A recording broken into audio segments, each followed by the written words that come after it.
The BEYA STEM Global Competitiveness Conference presents the Skilled Technical Workforce, the role HBCUs have in crafting America's STEM workforce, a professional development seminar featuring Vice President for Research and Graduate Programs for the University of the District of Columbia, Victor McCrary, Founder and Managing Partner for Ujima Developers, LLC, Leon Caldwell, and Aviation Maintenance Program Director for the University of the District of Columbia Community College, William Rousseau. The National Academies of Sciences has estimated that by 2022, there will be a shortfall of skilled technical workers, defined as those workers who are post-high school in professions that require STEM-capable skills, but do not require a four-year degree. In addition, the National Academies last year produced a report on minority-serving institutions, noting that over half are community colleges. With this changing landscape of multiple career paths for students and the changing needs of industry, where do HBCUs, MSIs, play a role in their communities in this newly disruptive employment environment? Without further ado, the BEYA STEM Global Competitiveness Conference presents the Skilled Technical Workforce, the role HBCUs have in crafting America's STEM workforce, featuring Victor McCrary, Leon Caldwell, and William Rousseau.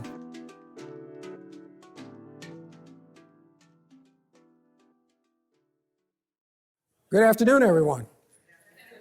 All right, let's do that again. Good afternoon, everybody. Okay, good. My name is Victor McCrary, and I will be your moderator today. This is a seminar on the skilled technical workforce and the role for HBCUs and other institutions and yourself. We have two guests today that will be part of our panel. Two of our panelists had to run into some weather problems here getting here, but we're so glad that they're here, and I'll introduce them in a few minutes. But before we start and talk about some of the questions and what we have for the panel, wanted to give you a briefing on this whole issue of the skilled technical workforce. I'm so glad that you're here, and what does that all mean for us? I'm also, beside the Vice President for Research at the University of the District of Columbia, I'm also a member of the National Science Board. And about 2 years ago, we were very, very much concerned about some of the issues in terms of our research facilities, but also in the case of national security, that there were some talents that were really needed. So while we had folks from PhD all the way down to the bachelor's who were working on some of the science and technology we had, we were very, very concerned but where are the people who have these STEM skills to maintain these facilities? Or for example, if you go to Newport News, it's the largest naval shipyard in the world. We heard from folks there working on the Virginia-class submarines. We can't find enough electricians. We can't find enough welders. And what you'll hear in the panel today is we're not talking about your mom or your dad's electrician from 20 years ago. We're talking about people who have to know how to code. They have to know how to do circuit diagrams. For example, in the automotive industry, you don't just need mechanics, you need electromechanics, because cars are electromechanical systems.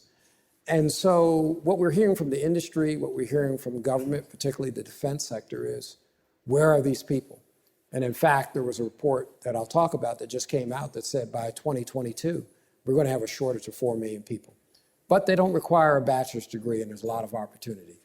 So we started to look at this, and as you can see here, what we're really also concerned about is the long-term health and competitiveness of the United States. This past month, the National Science Board put out a report called Indicators 2020. It comes out every 2 years. It talks about the health, both globally and nationally, in terms of science and technology. What we found out in this report was very, very disturbing, that we are losing our lead, okay? We still lead in R&D, but we're rapidly gaining by global competitors, particularly in this case, China. And that we needed to grow our domestic STEM workforce, particularly this section of the workforce, the skilled technical workforce.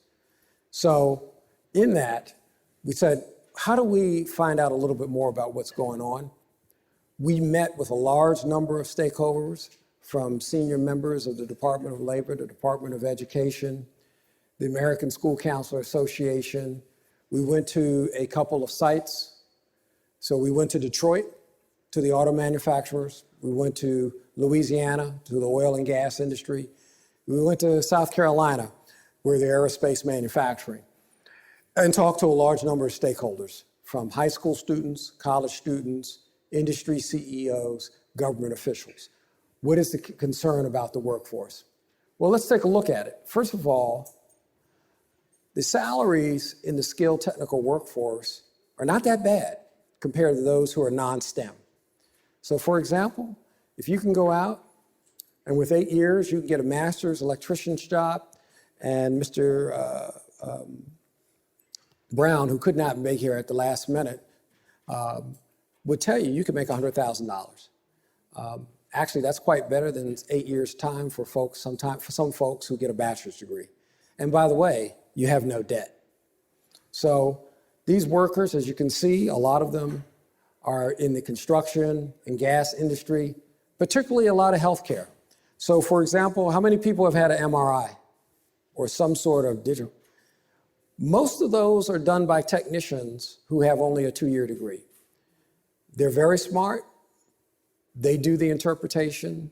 They get the MD to sign off on it. There's a shortage of those people in those professions. And then also, if you look at the skilled technical workforce by race and ethnicity, pretty much mirrors the US population. Now, in terms of by gender, there still needs to be more women in these fields. But when we talked out to a lot of students, particularly a lot of women said, I didn't know you could make a good salary and get in the middle class getting in a technical occupation. And so this just shows the timeline of visits we made. We went from everywhere, like I said, to places across the country. We went to the White House. We had sessions here in Washington to talk about this issue. And then talked about the fact that there's going to have to be some changes in how we look at this workforce to make sure that we can meet the demand for our country in order to stay competitive. The reason I say that is there's a lot of systematic obstacles. So for example, if you go to any of the high schools here right now, most of the high schools get their funding from the state boards of education. The funding is allocated based on college-bound students. But did you know that community college is not considered college by the current formula? So that discriminates against 2-year institutions. Mostly, did you also know, high school counselors, particularly seniors, that the ratio, even in the most affluent schools, is about 400 to 1. 400 students for one counselor. And that's the counselor not only to tell you, hey, look, should I go to college? Should I pursue this track? Should I go in the military? Should I start my own business? But this is the same counselor for the students who come in the morning and say, I didn't have breakfast because we didn't have food, or there's some domestic violence that's going on in my house. So we also have a problem on that end. Also, we have a problem with stigma. So we asked the High School Counselor Association, do they bring people in from the military or people, say, from the Electrical Workers Union? And they said, look, Dr. McCrary, I live in Fairfax County. It's a very affluent county. This is in Virginia for those who may be from out of town. They said, if I brought somebody in and tried to convince these young women and young men and talk to them about being an electrician, I'd be run out of town. Because the narrative is everybody should go to college and everybody should get a degree. Of course, what the American High School Counselor Association did tell us is nationwide, first-year students that go to college, 30% drop out. So can you imagine if somebody had sat down and said, hey, look, here are all these other occupations you might have an affinity for, and you're going to hear about some today from our panelists, that we could really fill this workforce and reduce college debt? So this is talking about how do we develop it, and first of all is, stop pitting 2-year schools against 4-year schools. We need to get more data. I mean, right now, a lot of students and counselors do not have access to say, if you were to become a welder, or if you were to get into the gas and oil industry, Or even if you were to get a bachelor's degree, what is it that you have to do? What kind of certifications do you have to have? And what kind of salary can you expect?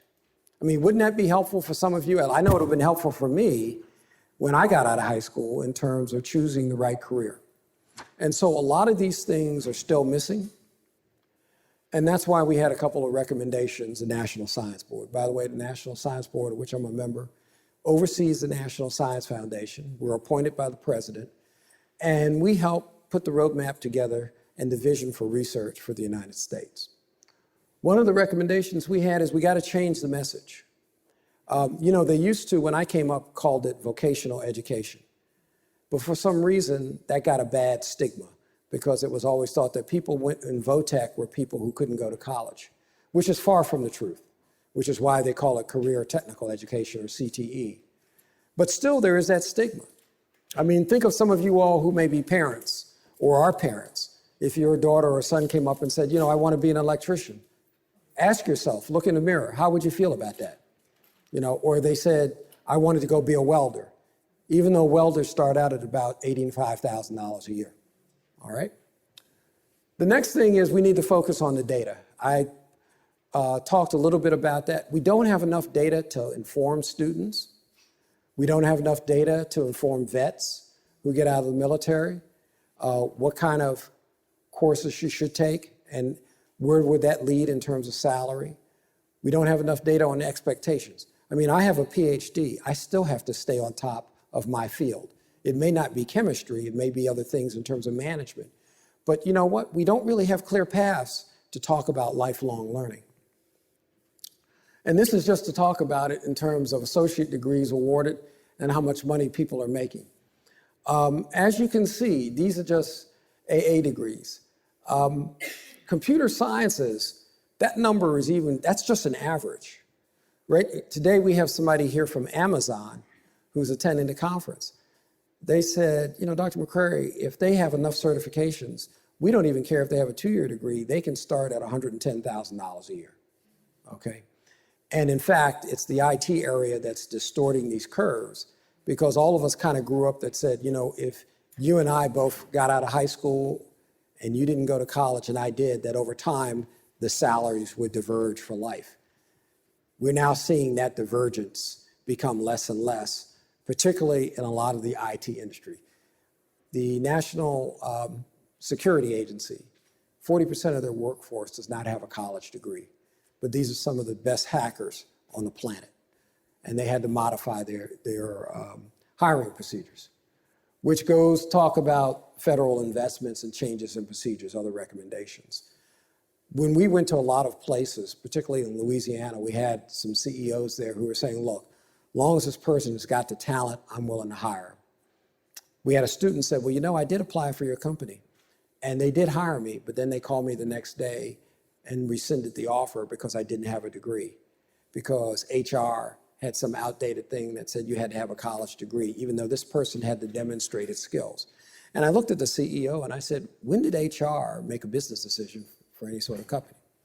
And so it's some of these things, both in government, because NSA had to get a waiver, and in industry, we've got to get past this thing that in certain jobs, degree requirements are artificial impediments that are keeping us from doing the business that we have to do as a country.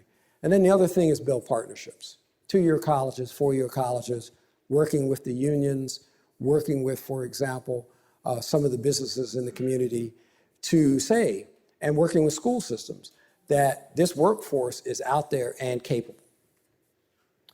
And so I had to go brief the White House on this. There have been some industry days. We've talked to the Society for American Military Engineers. There was a blue-collar STEM conference in Maryland.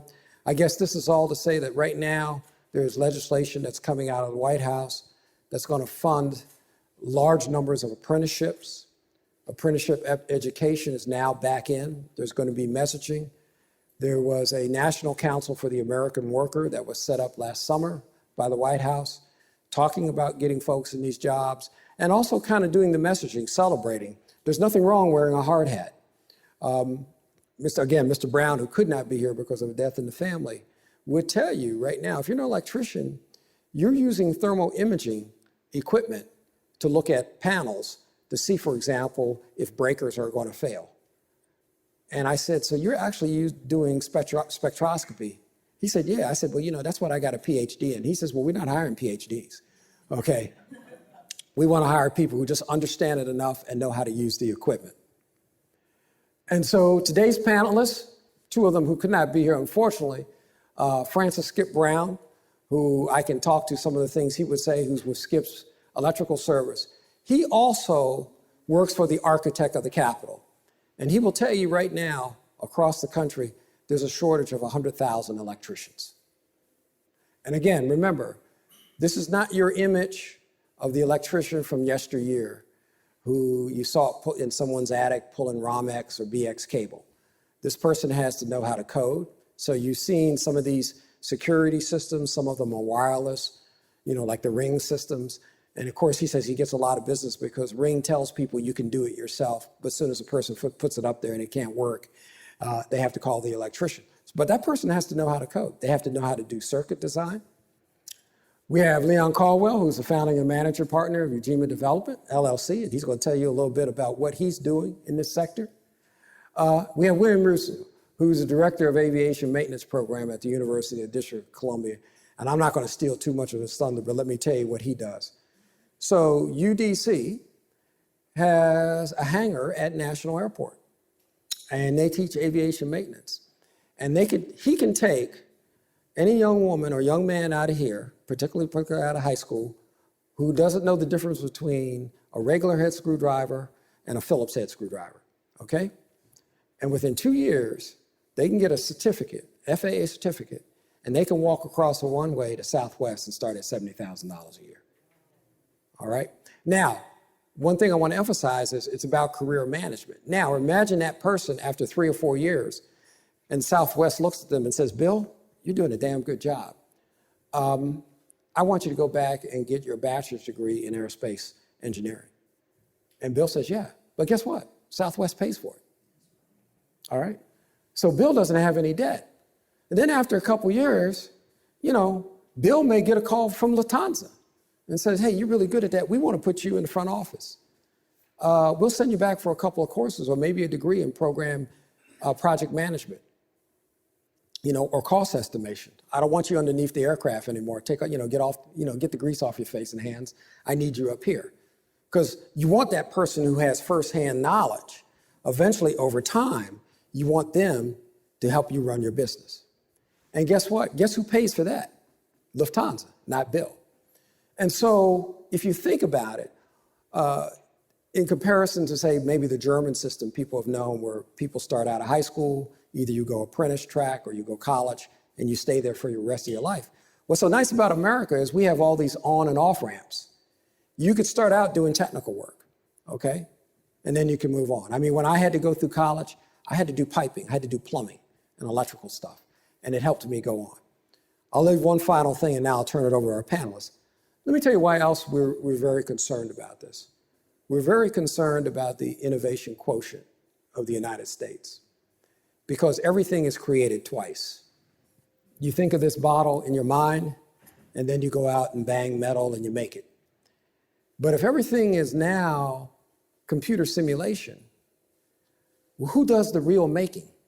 Which is why you see these maker shops show up in the universities. In fact, many of the deans of engineering I've talked about in the four-year schools have said, our students are much smarter than when you and I came along. And I said, they are. But they said, you know what? They don't know how to change a tire. They don't know how to sweat a pipe. They don't know the difference between single phase and three phase. And these are electrical engineers. And so, or they know how to use a bandsaw. So if you look at these maker shops, I said, wait a minute. When I came up, that was called shop. Okay? But when you do that, you have an idea and you start doing something with your hands. Even if your goal is to get a degree or not, it builds confidence and you're also creative. I can't tell you how many times iterations of go-karts I had to make by stealing shopping carts and taking the wheels off growing up in DC. But it's very important because we're losing those talents. So you've heard enough of me because this is your workshop. But what I'd like to do is to have these next two speakers. And Mr. Caldwell, Would you like to give your remarks? Sure. So this is really helpful. I'm glad you ended in talking about maker spaces, because a lot of what, I'll just give a quick overview of kind of who I am and I got to this space, and then tell about the projects I'm working on. So I went to Lehigh University, an engineering school. I took one engineering class. It was in Fortran, if you remember that, or C++, exactly. Before it was before Microsoft's Windows was a big deal, and everybody had to learn freshman year. That was the class, right? I quickly got into economics. So I ended up with a degree in economics, and I'm giving this because Dr. McCrary's overview actually has touch points of which is relevant to why I'm actually here. After a economics degree, I got a master's in school counseling. I was a high school guidance counselor, which led me to focus my PhD work. My doctorate is in counseling psychology. It led me to focus a lot of my PhD work on career development. So particularly vocational psychology. I was very focused on that because to me, this whole notion of career pipelines was really the gateway to economic mobility for people of color, right? And I understood that very, very clearly. I also understood that there was no career theory that captured the African-American experience in the world of work. So it's really important to notice because most of your theories focus on a couple of assumptions. One, freedom, right? Two, access to information. So if you think about all of what this panel is going to talk about, probably what you're focusing on here, is some of those things that they bypass people who have been historically disenfranchised in this country. Thus, the gaps you see are not necessarily, they're expected given what we know about the education system and things of that nature. So I wanted to kind of pivot to talk a little bit about what I've basically designed is called the STEAMY workspace. And I didn't even think about the slides, could have gave a different presentation of it. So STEAMY is, and this is trademark, so I'm gonna say it publicly so you all can take a look at some point. So STEAMY is the STEM, we had the A for arts, and at the end, actually the M is squared because we've wanted to put math and manufacturing in it because we're not connecting technology to manufacturing, particularly advanced manufacturing. The I at the end is for innovation, which touches a touch point of yours, and the E is for entrepreneurship. There is a piece where we have to start, for people who have historically not been in these conversations, start to engage them in how to monetize their skills. And what that essentially means is not everyone's going to be working for Boeing or whomever, but some people actually are going to be the next business owners or the next creators of their own kind of movements. And when put all this together, what was really clear for me was that as many discussions I've kind of been a part of and some of the academic walls, is it's clear that while these are big amorphous theories and nice words and people are trying, the entry points to which we engage people are all off, right? I think we have, I've gone to a gazillion conferences over the years, giving workshops and all this stuff. At the end of the day, what really matters is how we actually intervene and where we actually intervene. And what I noticed in a lot of the workforce development, and this is not knocking workforce development, but the typical definition of workforce development is really how to train people to use a broom differently, right? It has not been about how to prepare people for the next century workforce or with next century skills. And I'm not even saying 21st century, I'm thinking next century, because we always should be kind of ahead, right? So in about 2015, I did a little career pivot, left academia as a tenured professor and got into philanthropy, worked for the Annie Casey Foundation and the Bruce Foundation, and then got really frustrated at the incremental nature of change, and more importantly, really clear about how change was not happening at the rate because of who actually was receiving the funding. And this is where, to me, these kind of conversations are extremely important. And I say extremely important because, I'm assuming that many of you in this room are access points, right?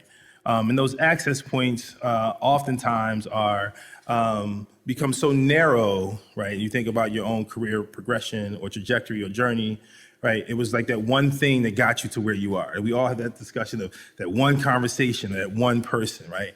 And I think there's something problematic. It was a career theorist called John Crumboltz. And Crumboltz had a theory of happenstance for careers, right? And one of the things interesting about this theory of happenstance is that if you just happen to be in the right spot at the right time, then, you just leave a lot up to chance. Now, some people say that's probably true, right? But it's still something that your preparation, right? Your openness, your temperament, all those other things lead to, if that happenstance happens, you being prepared to take advantage of it. So I got a little frustrated. I would say I'm motivated by pet peeves often. And one of my pet peeves was the conversation around this, and you started off with this thing of we can't find anybody, right? That is code word, right? It's code word if we're not actually looking for you, right? And I think one of the things that we are clear about in this space, when I did this kind of pivot to real estate development, actually I do holistic equitable development now, is one thing that I really wanted to make sure that neighborhoods had, the ones that I'm developing in Philly and in Baltimore, was to make sure that they had access to economic mobility strategies. Now, what that looks like is a program or two, but we're not talking about programs, we're talking something that's part of the infrastructure of a neighborhood, which led me to this project I'm working on now called the Steamy Workspace. The Steamy Workspace is essentially a makerspace, right? Because I have this, I'm a tinkerer, and probably had I taken, a couple more math classes, I probably would have done something different, but I'm good where I am now. And what I've noticed is that in these maker spaces when I would go, there was a couple real clear things. And I always describe maker spaces initially as places where white boys could go tinker and not blow up their grandparents' garage, right? It was real gendered. It was real, it was pretty much monolithic when you go in. You see a scattering of other people.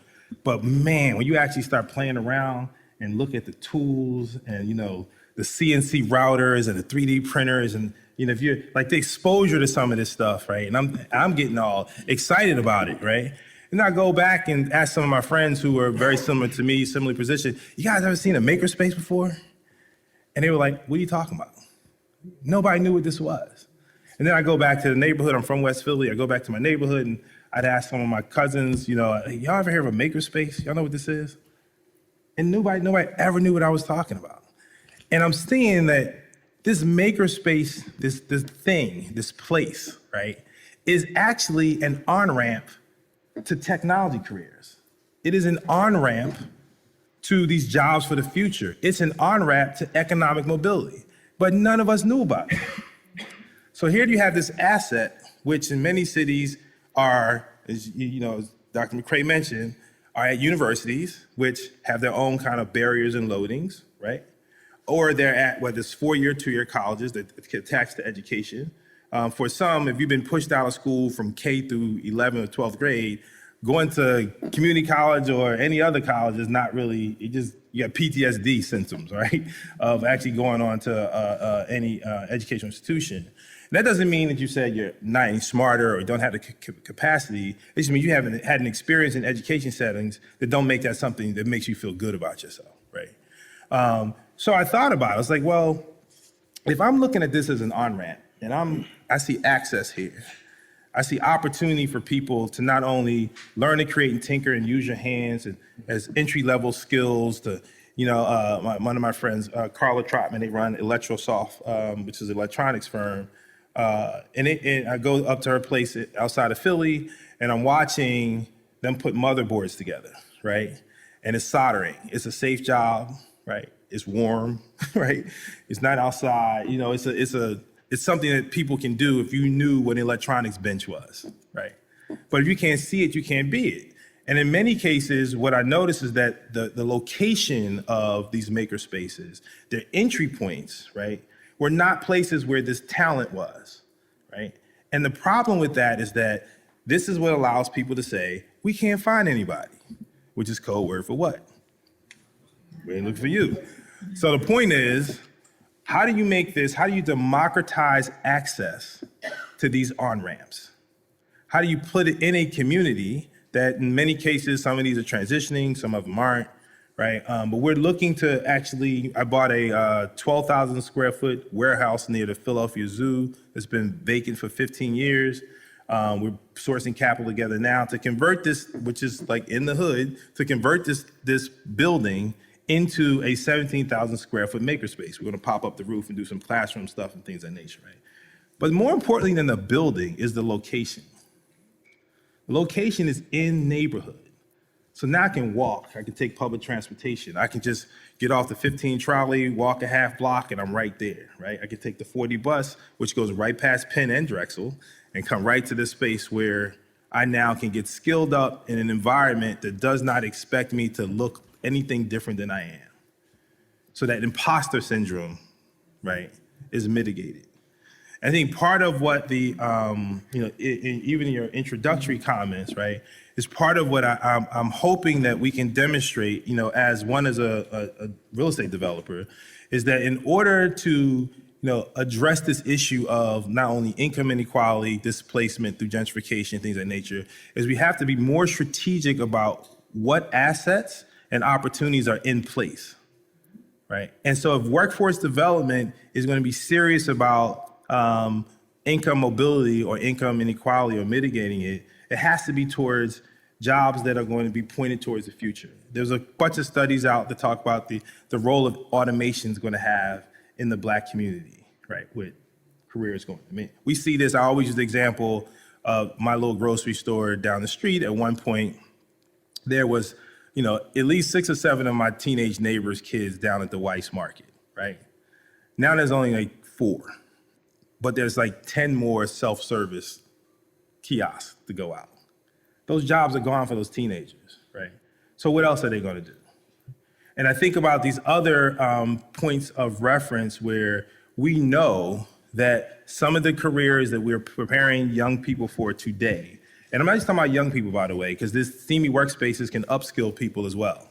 So Chris Jones, who's in the Naval Welding Institute, he's one of the tenants of the Steamy Makerspace. So they have a whole system of basically teaching folks who are at welding experience about how to go to the next level welding in a skiff and some of the other, I don't want to talk out of turn with all my military stuff, but have the opportunity to actually not only get upskilled into a higher paying job, but serve as a beacon for young people in the neighborhood to even know what this is. Like, how many of you have been in positions or seen these careers, or even like you didn't even know these things exist, right? And you didn't know these exist because they were not accessible to you in any way. So the whole point of the Steamy workspace and some of the the work that we're doing to do 3 things. The first is pre-apprenticeship. So I talk about cultivating talent. This is a very important piece to this because if you've had people who have been 2 generations of either underemployed and unemployed, to expect them to show up without these essential navigation skills, the people used to call them soft skills. I think that's actually the wrong way of phrasing them.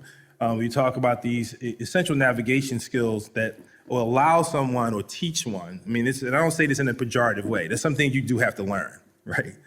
How to show up and present and do things that make the culture and climate of any workplace more feasible. So that's a really important thing to consider.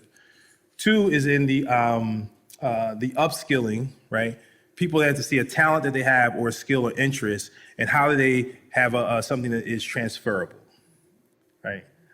Because you can think, I'm just stuck doing this one thing, this is the only thing I can do. And you have to kind of coach them into knowing that things are actually transferable. And the third thing we're really interested in is essentially monetizing skills, right?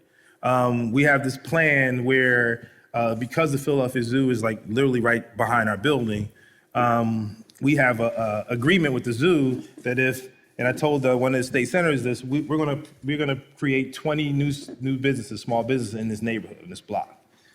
And he was like, what are you talking about? Well, it's easy, right? If I get 5 kids over here who can make something with a 3D printer, teach them how to do an LLC, create an entity, they then take that trinket or whatever it is, they go right behind and they sell it at the zoo kiosk where millions of people come every year in the nation's first zoo.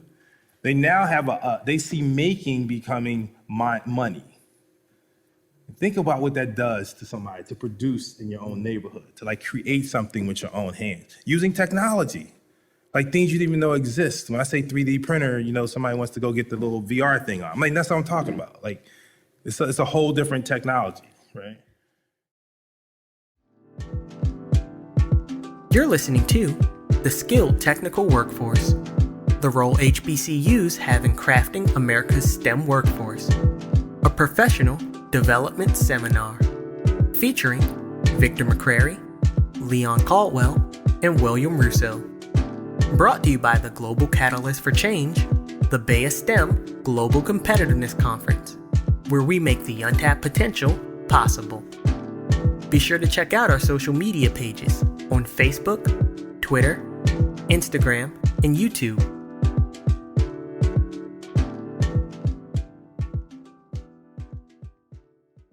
So I think there's, and I hope to have more of a conversation and listen and learn about this, because the one piece that I would like to put out there for those who are in some of the power positions, and I mean influence positions, actually. I guess we all have power and influence. But there's a particular bias in who gets trained and what they get trained in. And I've had this debate, one of my good friends who actually schooled me up a lot of this, Kamal Bob, who I think now is at Google doing some interesting stuff, about this whole notion that everybody is coding, right? Like, coding is a basic skill, but there's so much more you can do. But we're not teaching kids in the city, like, the next thing with coding, right? And one of my really good friends, Juan Gilbert, he's a kind of preeminent computer scientist guy. He always talks about it's not so much the coding, but what you can do with it. And we're not teaching in some of these programs, after school, others, that this is actually a social justice conversation. And I'm saying this in the context of we know that if we do not do all these things that could broaden the field, expand the bench, whatever you want to call it, like, the national security of our country is at stake. And when you say it that way, regardless of party affiliation, all this stuff, it looks a lot different than saying we're not just giving poor Black kids an experience or poor brown kids an experience, right? And I think I like to raise the conversation to that level, because then we can have a different set of opportunities, and not just for the youth who are, or young people or whomever, the opportunity youth as they call them, or even those getting upskilled, is not so much what they're getting skilled in, it's actually how and who does it. Because without that kind of talent cultivation mentality, that we're still going to have people, and when I taught in Ghana, we would call them educated unemployables, right? They may be skilled up, but you can't place them. So there's another piece of this conversation that I hope we have, because it's relevant to this work. Hey, thank you, Leon. Yeah. I appreciate that. Next, and I'll bring your presentation up. We're going to have Bill Rousseau talk a little bit about the program, because he's actually kind of doing what you said, Leon, is doing something in DC. As you know, DC is a tale of two cities. You have, of the 8 wards, 6 wards where the average salary is something on the order of $130,000, average. Ward 7 or 8, the average salary is about $40,000 income. So why don't you go ahead and start? I'll bring your thing up and you tell about what you're doing in DC. Thank you. I go by Bill Rousseau. I'm the Aviation Program Director at the University of the District of Columbia Community College. And as Dr. McCrary mentioned, we have a hangar at Reagan National Airport, which is amazing that we have that facility. I'm the program director, but I'm also a full-time faculty member. I teach full-time. And outside of UDC, I sit on the board of directors of a national organization called the Aviation Technician Education Council. It's a national organization to represent aviation maintenance schools. There's a really big shortage currently in aviation maintenance in general. But of particular interest to our program is the fact that minorities are, it's beyond underrepresented. I'll show you some numbers here in a second. I don't remember if I put them all on the slide. I don't like to put a lot of details on slides. But our program is well established. It's been in place since 1978. And they call us the biggest secret in the city, or a hidden gem, that sort of thing. I regularly run into colleagues within the university that say, gee, we have an aviation program? Yes, we do, and you need to tell everybody about it, because to follow on with some of the theme of your conversation, accessibility is the key. We can put students on, our potential students, on a pathway that they never dreamed was possible. And so we have a couple career paths that our students could follow. We have a certificate program. If you want to work on airplanes, you can't just work on airplanes like you can with cars. You need a certificate from the Federal Aviation Administration. There are only a couple ways to get that certificate, and one of those ways is to attend a school like ours. They're typically 2-year programs, 4 academic semesters. Because we're academically accredited as part of UDC, we're also able to offer an associate's degree program. And we are the only academically accredited program in the region. There are a couple private for-profit schools out there, but they're not accredited, so they can't offer academic degrees, and their credits aren't transferable to traditional educational institutions, so their students can essentially do nothing but get the certificate. Now, that'll get them a job, and they may have opportunities beyond. But I think the most impressive fact is that we're 84% less expensive than those private schools.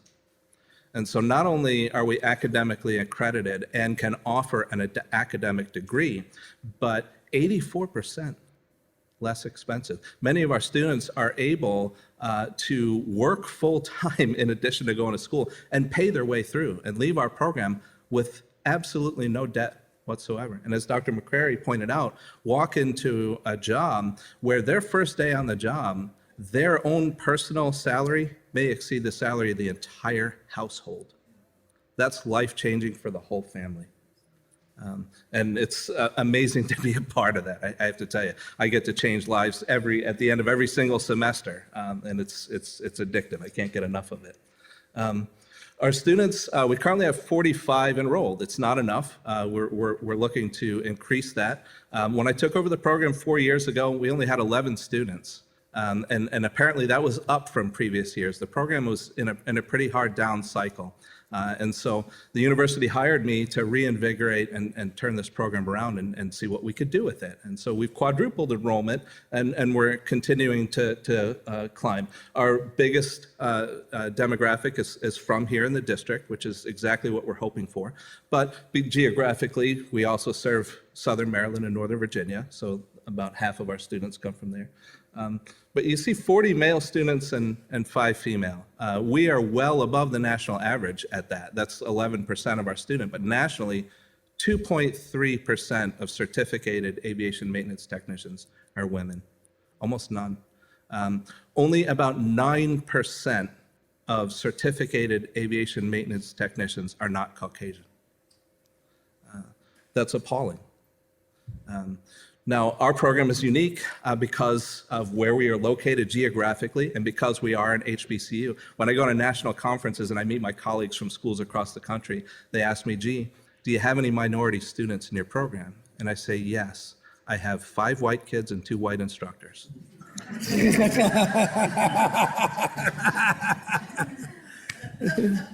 That's a product of where we are. But nationally, we're kind of an anomaly in that respect. And so we, as a program, have many initiatives in place to try and change that.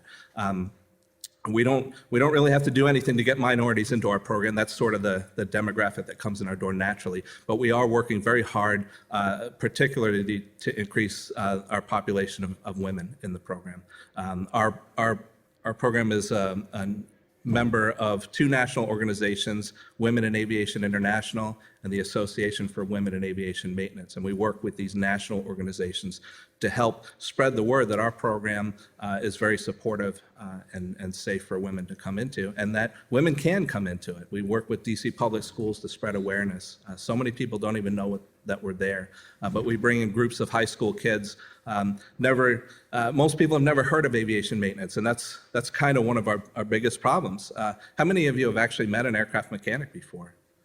Good, that's a lot. Usually I might see one or two hands. Because if you fly, certainly you'll meet a ticket agent when you check in with your bags, and get on the airplane. You'll meet the flight attendant. You'll wave at the pilot in the cockpit. You look out the windows and you see people pumping fuel and slinging bags around. If everything goes to script, you will never see an aircraft mechanic because they've already prepared the aircraft for flight. The pilots are going to operate the aircraft safely. And when it returns and you get off of it, that's when maintenance takes the airplane. And so in daily life, aviation maintenance technicians are people that the general public don't really interact with much and might not even be aware of at all. And so when I bring in groups of high school kids to look at our program, they come in knowing nothing about it and they leave thinking, wow, that's pretty cool. I could possibly do that. They especially like visiting us because when they go on field trips to the airport, they have a whole day of don't touch anything, right? You go up in the control, they take them all the way up in the control tower and they've got to sit with their back on the wall and look and not touch anything and don't talk too loudly because it might pick you up on the microphone. They go down to the fire department and everybody line along on this wall and we'll let you sit in the driver's seat of the fire truck, but you can't touch a hose and definitely can't touch the axe or the fire suit. They'll take them down to American Airlines hangar and line them up on the wall. And these are airplanes and we work on them. That's what we do here. Then they come to my hangar and I say, hey, jump inside, right? Don't try and take us. Give me your phone. I'll take a picture. You can pretend you're the pilot. I set up our equipment, our training equipment. I let them retract landing gear, extend and retract landing gear, move thrust reversers and spin propellers and get really hands-on to get them excited about it. It works very well. We are on a mission at the University of the District of Columbia to innovate and to teach in new ways and especially leveraging technology. I love to show off this picture right here. This is my mission control here. This is our virtual maintenance trainer. It's a very expensive machine. But what we have is a commercial airliner fully functional in the virtual world.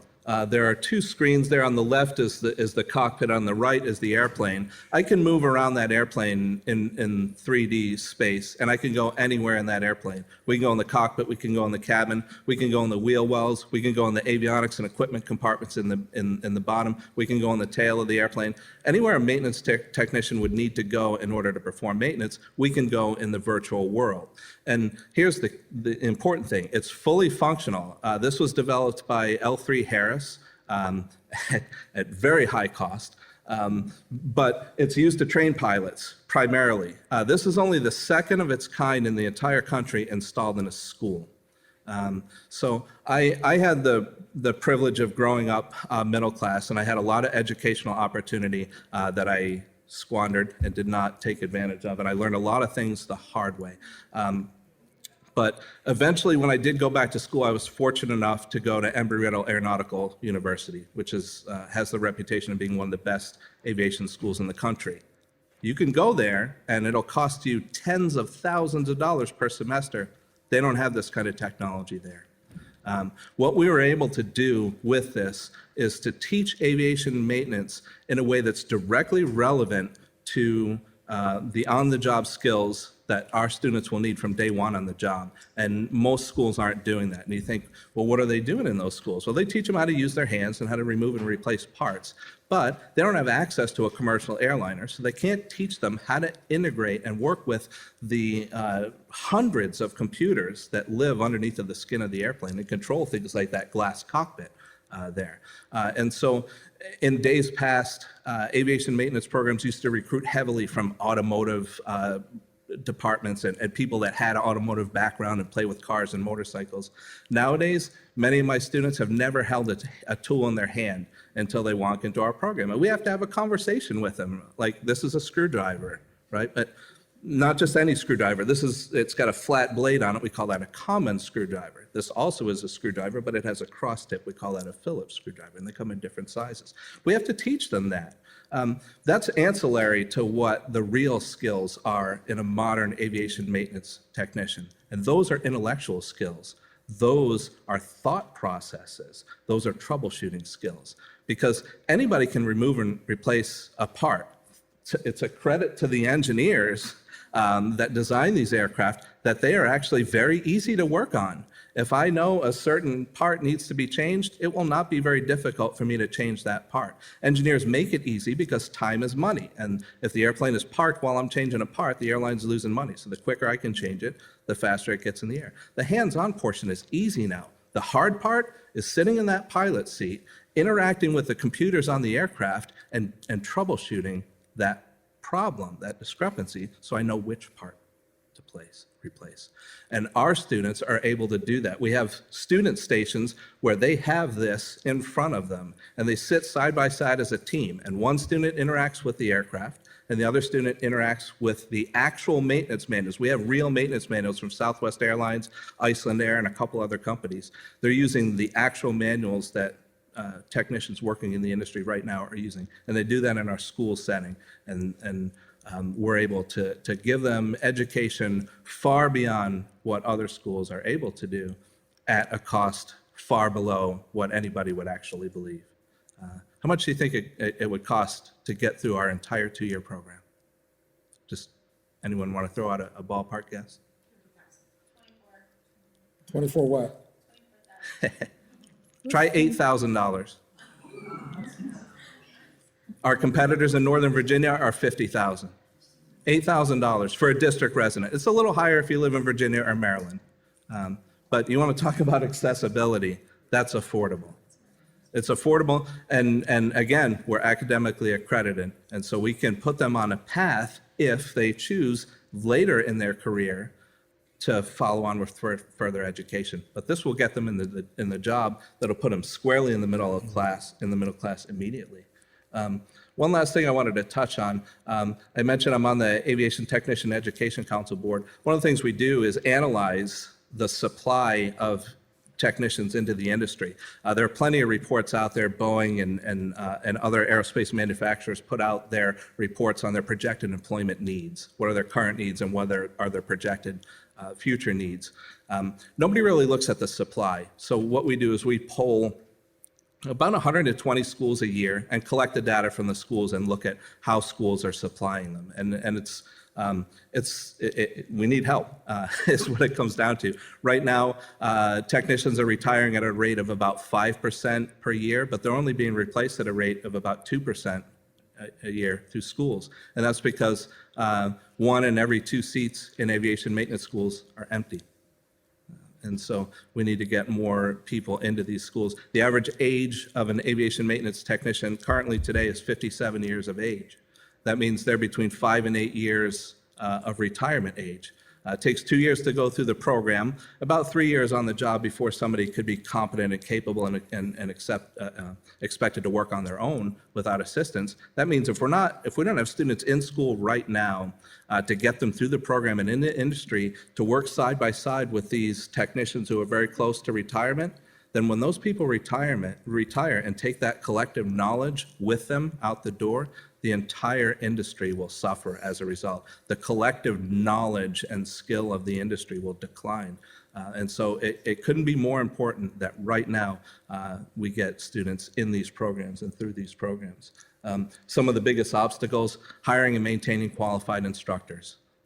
Because there is a shortage in the industry, the airlines, and not just the airlines, but other industries are poaching our most qualified technicians. Disney is the biggest employer of aviation maintenance technicians outside of the aviation industry. And that's because if you look at some of these elaborate theme park rides that they have, there's no such thing as a roller coaster school.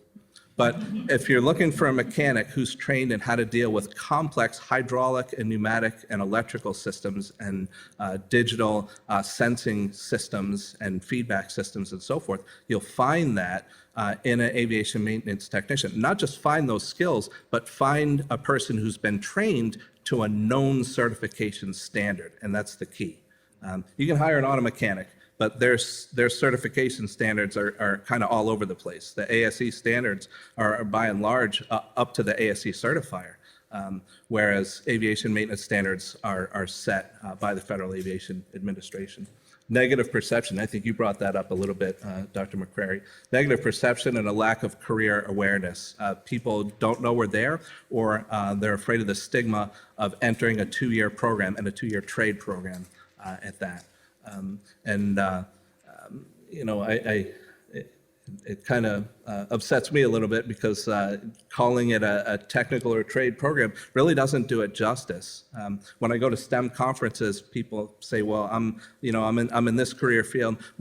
How does your career interact with STEM?" And I'm like, in every way. There is absolutely no science career that you could or subject that you can think of that aviation doesn't rely on directly.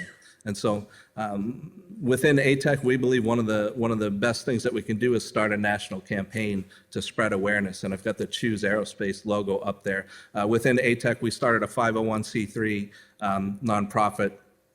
Choose Aerospace is kind of a working name, but we've got some major airlines and major manufacturers. Boeing's on board, and American Airlines, Delta Airlines is on board. We're all funding this national campaign. We've hired a marketing firm, and they're going and visiting our schools and collecting data from our students. How did you get into aviation? How did you hear about it? Why did you want to come into a program like this? So that we can use that data in order to come up with targeted marketing to try and spread awareness and bring students into schools. And so that's kind of. Thank you very much, Bill. So we've got just over about 15 minutes left in this session. And I have some questions for the panelists, but you know what? You paid registration fees, okay? And I think you have a lot on your mind about this whole issue of the skilled technical workforce. One more thing, and you can look this up on your phones. If you want to get a copy of the report that came out last September on the skilled technical workforce, I think if you just type skilled technical workforce report, or if you go to the website of the National Science Board, you'll see that report, which is that blue thing I showed you in one slide. And you can download it as a PDF. And very last option, you can come see me, give me your business card, and I'll send it to you. Before I ask them some questions, I see a lot of people, and I want to thank you for staying here, because we have a mic right here. Comments, questions that you have for the panelists here about this topic. And please just identify yourself and your affiliation. Hi, I'm Regina Evans. I work for NetApp, which is a multinational data management company based out of North Carolina. I am working with several volunteers. I chair the community outreach for our location.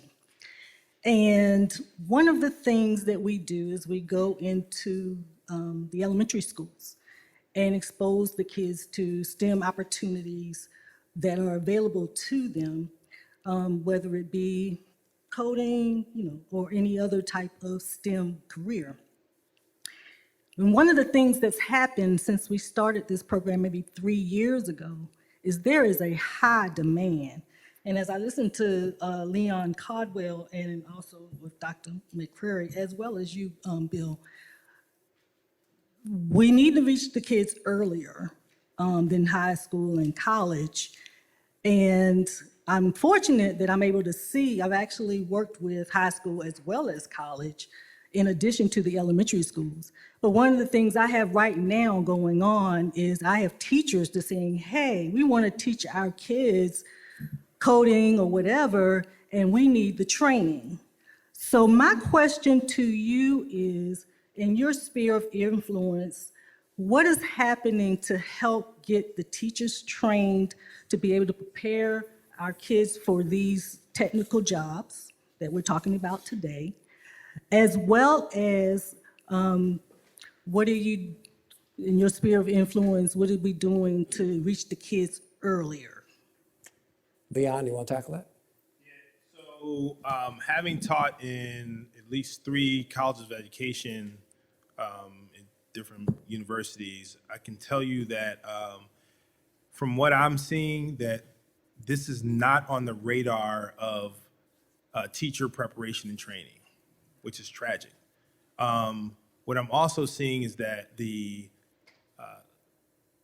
career trajectory of someone who can actually even, teach, luckily, Bill kind of got bit by, is it's going to take industry partnerships to actually invest in the relationship between science teacher in elementary school and to actually bring something to market. Because they're not getting it in higher education, their teacher preparation programs for science and ed and everything else. Which brings me to the bigger issue is, for those of you who are in corporate spaces, you have to be a little more strategic about your corporate responsibility role, right? And I'm saying this because some of the efforts are, and I can say this from where I've sat in philanthropy, some of them are kind of token efforts that are not sustainable. And the reality is that if we're creating an ecosystem or a pipeline, like you just don't have one trickle. It has to actually be something that flows over time. And whether it sits in, your CRA, whether it sits in your diversity and inclusion, whether it sits in actually it's really good business practice, period. Because you're basically building your talent pool. So it can sit in HR to some extent. It has to be something where the partner, the company, right, takes responsibility for that pipeline. So one and done, it's cute, everybody's gonna get off work early, it's your volunteer time, whatever it may be. Reality is that there's a sustainable effort where you're co-designing what this curriculum looks like over time. And it has to have some out of school time as well and parent engagement. Because quiet is kept, some of these parents could be your talent today, right? Instead of what we're looking at now. So that's what I would kind of offer as a solution. Let me just chime in on that. When we did this study on this report I told you about, this skilled technical workforce, we went to Detroit. And so I'm also, besides sometimes being a scientist, I'd like to look at history, because sometimes the lessons that we don't learn or the mistakes from them we repeat again. So we went to Macomb Community College. It's 50,000 students. It's bigger than the University of Maryland. It was built in the 50s by General Motors, because General Motors needed those people coming out to have the sophisticated skills. Now, it's not supported by General Motors because General Motors, and this is to your point about industry stepping up, working with the community, they said, look, if we're going to be providing the jobs, the community needs to work. And since this session is about how can HBCUs, but any of the educational institutions in your community, I think they need to have a conversation with first the folks at the HBCU in terms of the community development and economic outreach, working with the Chamber of Commerce for your community and saying, look, these jobs are important. Because I can tell you, when I was working at Morgan State a few years ago, the competition everybody heard about, Amazon, H2D, H2Q, where they're going to put it, right? So we had to write all this stuff up, the proposal and all this other stuff. And so my boss at the time, the president of Morgan State, David Wilson, wonderful man, said, Vic, you think we're going to win? It looks good. I said, no, we're not. We're probably not going to win. He says, well, how could you say that? Baltimore's here. There's no bigging. The only thing is Under Armour. And I said, the reason they're not going to come here is we have not invested in the talent here in the public schools. They have not invested in the safety. The people who work at Amazon do not want to get shot at. I said, but also the bottom line is if you don't have that talent for coding and for what Amazon needs for their AWS services, they're not going to come here. Now, as you see, they ended up in New York, which is still under contention, and Northern Virginia, but they're partnering with the universities. And so I would just say, like the GM thing in Detroit here, is if HBCUs or what other institutions are supposed to be the economic anchors in your community, you have to tell them, look, your role is not just to enroll, it's to serve, okay? And how you can serve is bringing together and facilitating a conversation with the industry, with the local and municipal governments, and to be able to say, we have to make that investment in this talent so that industry will either stay here or relocate here or expand because we have the kind of talent, whatever the industry is, whether it's an Amazon, whether it's a Southwest, whether it is a manufacturing firm, and just to finish, Boeing is in Charleston, okay? They got over $300 million in tax breaks to go there. But what happened was when they went to hire the people, they had people who didn't know how to do fractions, okay? So they had to open up a Trident University and do a remedial program there. Now they sat down with the city fathers and the city mothers, and they said, look, we're going to expand this plant. But before we do that, because we don't want tax breaks, because we used all our tax breaks up, you have to make the investment in the public education system, because there is no excuse for an 18-year-old wanting to come to work here and don't know the difference that 0.5 is equal 1/2. Any other questions before I hit the panel with some questions? Oh, good. Come on up, young man. Well, you got to stand in line, too. So come on up. Yes, ma'am. Good afternoon. My name is Dominique Melvin from Northrop Grumman Corporation. Right. Yeah. I have more so a comment than a question. To Leon and Bill's point as far as accessibility and career awareness. So now as a manager, I have a better understanding of compa ratio. And I feel as though had I known more as an individual contributor, I probably would have been a lot further along, possibly, in salary. Of course, I don't know definitively, but I think so. And I just wish that maybe they could have taught that in college or something, touch on it a little bit in economics class or something. But now as a manager, I make sure that my employees is fully aware of their salary range and where they are in that range. Thank you.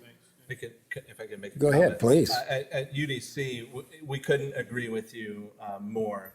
And in fact, in our community college, every single student who attends one of our academic degree programs is required to go through our personal finance class and learn how to make a budget and control their money. And we also teach them how to write a resume, how to interview for jobs, and how to understand what they're worth when they go to interview for a job and how to negotiate for a salary. So we couldn't agree more. Young man? I'm Sergeant Beal.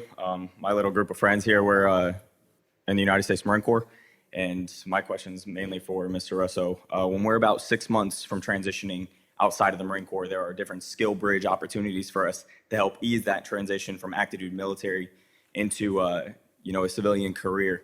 What are the possibilities of creating possibly a 4-month course just to introduce any brand or any MOS necessarily into the aviation field? I know we have the aviation branch themselves that could easily transition, because I know they are lacking of jobs, but so that way I can give more opportunities, as even just an active duty sergeant in the military, to my young Marines that could be either staying in the Marine Corps, but more so transitioning and coming up with opportunities instead of just thinking they don't know what to do and they just enter civilian world, to be able to possibly give them upper opportunities, because we would be able to afford it with the Montgomery GI Bill and a lot of it, or even the post 9/11 GI Bill.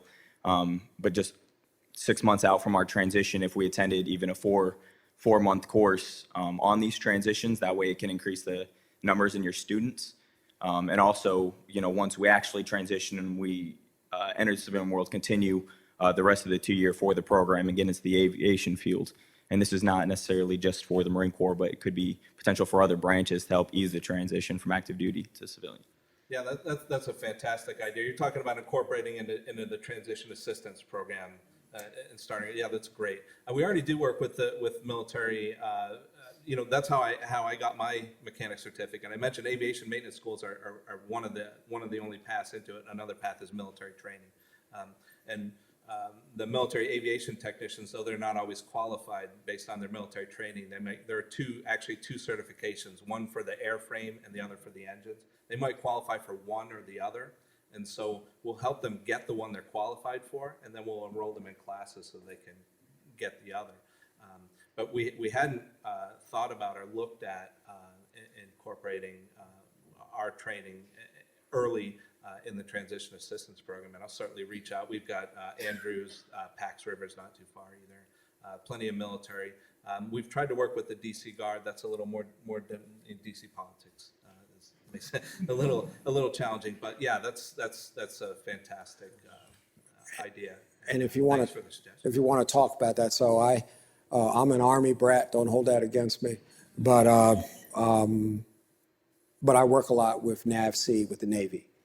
Okay, and my nephew just got out of the Corps, so he was at 29 Palms, and so he's in that transition, and we're working with them to talk about transition. So if you're interested after I give you my card, we can talk about, particularly if you're interested in mechanics programs or other type of transition programs to utilize your skills. Let's sit down and talk. It's 3:40 and they're telling us we have to leave. So I want to say, first of all, would you give a hand to our two panelists here?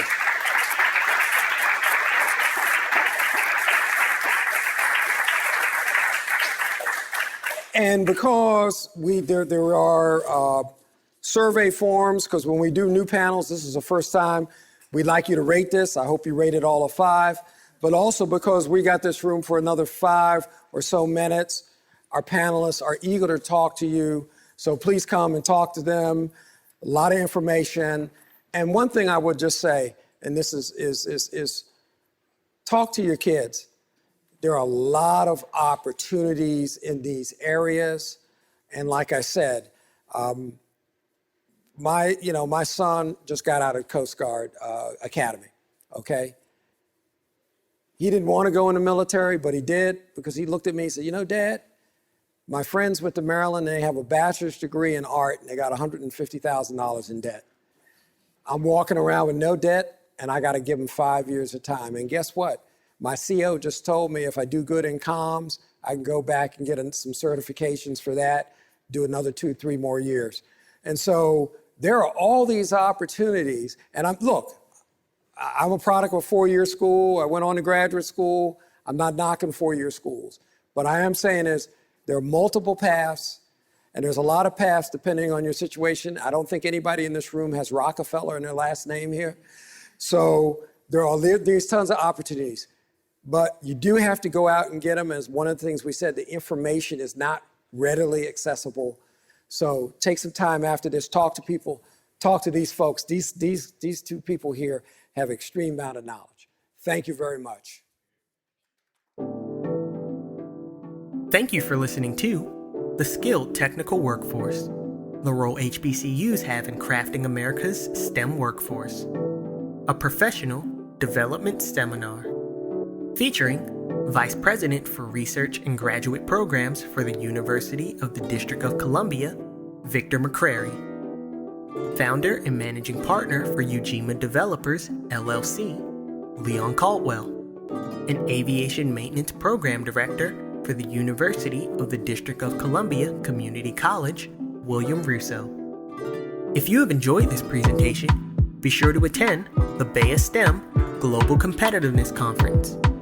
For more information on how you, your company, or organization can take part, visit www.beya.org. For college students, contact us at 410-244-7101.